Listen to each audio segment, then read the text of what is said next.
Bonjour, passionnés d'exploration spatiale et curieux du cosmos. Dans un monde inondé d'informations, nous tombons souvent sur des données erronées ou des mythes largement acceptés. Aujourd'hui, au cours de ce passionnant voyage à travers l'espace, nous allons nous immerger dans la vaste immensité de l'univers pour explorer 10 affirmations trompeuses de l'espace. Vous êtes-vous déjà demandé si la Lune était vraiment faite de fromage ou si l'espace était complètement silencieux? Vous êtes-vous demandé si les astronautes pouvaient voir les étoiles depuis l'espace? Nous accompagne pour démasquer les mythes de l'espace. Commençons. Notre Soleil n'a rien de tel. Plutôt à ceci. Si vous avez toujours cru que notre étoile était une boule de feu jaune vif, vous vous trompez. Tout d'abord, le Soleil n'est pas jaune mais vert. Ou quelque chose comme ça. Les scientifiques calculent la température d'une étoile en fonction du spectre de couleurs qu'elle émet. Chaque couleur a sa propre longueur d'onde, et c'est ce que les astronomes mesurent pour déterminer la chaleur d'une étoile. Les plus froids paraissent rouges, tandis que les plus chauds paraissent bleus. Notre Soleil émet son énergie à une longueur d'onde plus proche du vert. Mais comme il émet simultanément d'autres longueurs d'onde, toutes les couleurs se combinent et vos yeux interprètent ce mélange vibrant comme du blanc. Ce serait le cas si vous observiez le Soleil depuis la Station spatiale internationale. Vu d'ici sur Terre, le Soleil semble jaune parce que l'atmosphère diffuse très efficacement la lumière bleue. Sans les longueurs d'onde bleues, les couleurs restantes produisent du jaune. Si notre étoile était réellement jaune, il ferait environ 800 degrés Celsius de moins.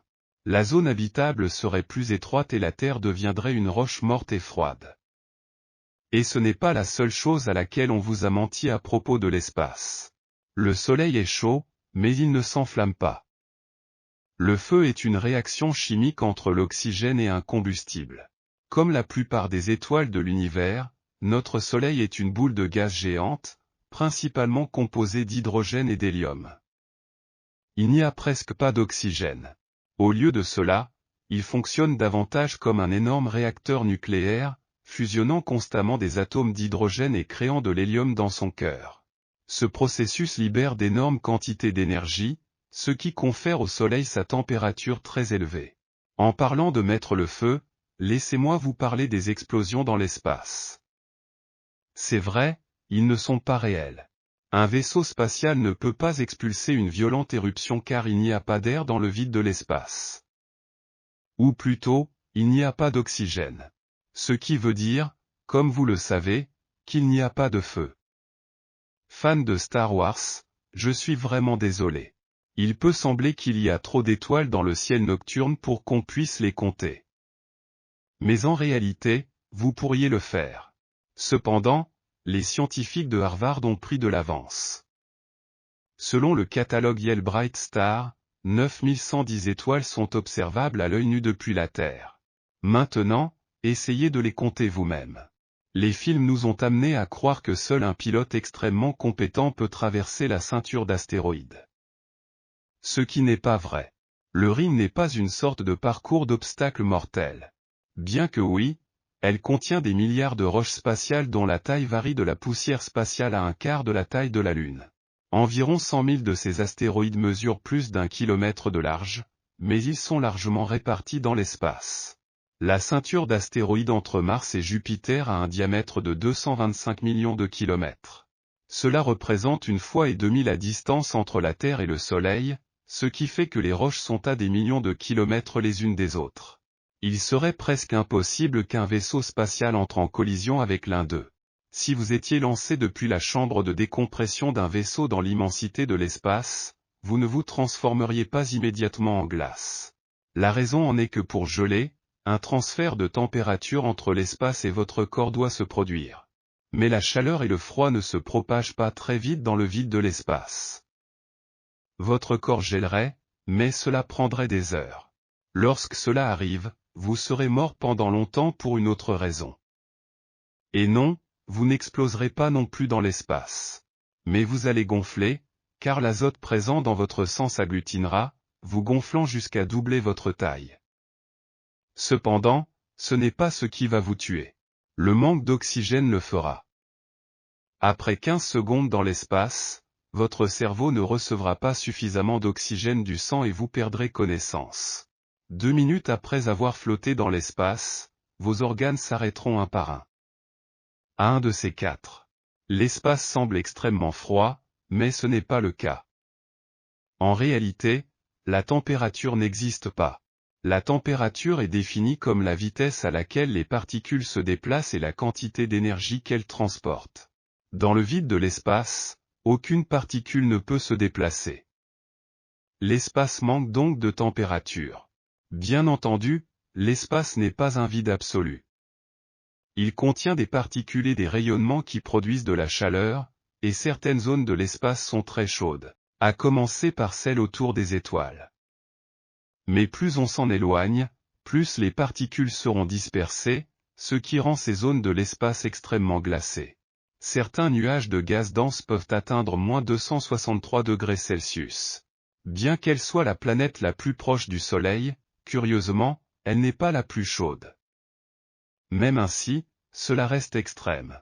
Pendant la journée, sa température à la surface s'élève à 430°C, tandis que la nuit elle descend à -180°C. Ainsi, la planète la plus infernale de notre système solaire est Vénus. Ce qui se passe, c'est que Mercure ne possède pas d'atmosphère qui retient la chaleur qu'elle reçoit du Soleil, contrairement à celle de Vénus, qui est assez épaisse et produit un effet de serre.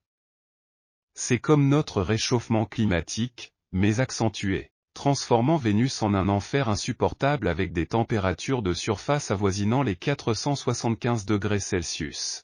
Notre système solaire tout entier ne reste pas immobile au même endroit dans la galaxie. Il vole dans l'espace à 220 km par seconde. C'est-à-dire cette fois la vitesse à laquelle la Terre tourne autour du Soleil. Il faut au système solaire 230 millions d'années pour orbiter complètement autour de la Voie lactée. La dernière fois que nous sommes passés là où nous sommes actuellement, la Terre n'avait qu'un seul supercontinent et les dinosaures commençaient tout juste à se déplacer. Les planètes ne tournent pas autour du Soleil. Tout ce qui constitue notre système solaire est en équilibre. Et bien que le Soleil soit l'objet le plus massif de notre voisinage planétaire, d'autres planètes participent à cette lutte acharnée gravitationnelle. Au lieu de tourner autour du Soleil, les planètes et les lunes tournent autour d'un point central entre elles et notre étoile. Un tel point est connu sous le nom de barycentre. Dans le cas de la Terre, son barycentre est si proche du noyau du Soleil et cela ne fait pas beaucoup de différence. Mais pour Jupiter, ce point se situe à environ 55 000 km du centre du Soleil, ce qui signifie que la géante gazeuse et le Soleil sont en orbite l'un autour de l'autre. Vue de l'espace, la Terre semble ronde, même si elle est en réalité un ellipsoïde de forme irrégulière.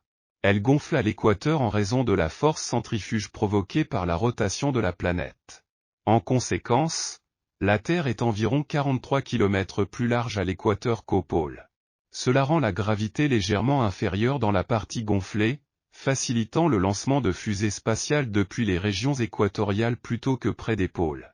Dans l'espace, personne ne pourra vous entendre crier. C'est vrai, mais dans une certaine mesure. Le son a besoin d'un support pour voyager. Mais dans l'espace, les molécules sont très éloignées les unes des autres, de sorte que les sons s'estompent avant d'aller très loin.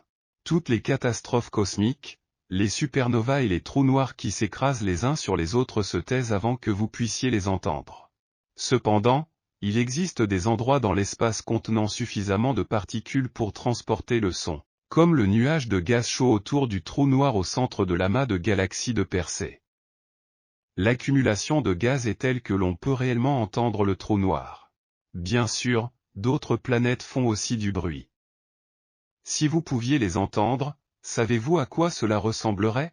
Merci de nous rejoindre dans ce voyage fascinant à travers l'univers et son incroyable complexité. Si vous avez aimé ce contenu, n'oubliez pas d'aimer la vidéo et de vous abonner à notre chaîne. Rendez-vous dans la prochaine vidéo.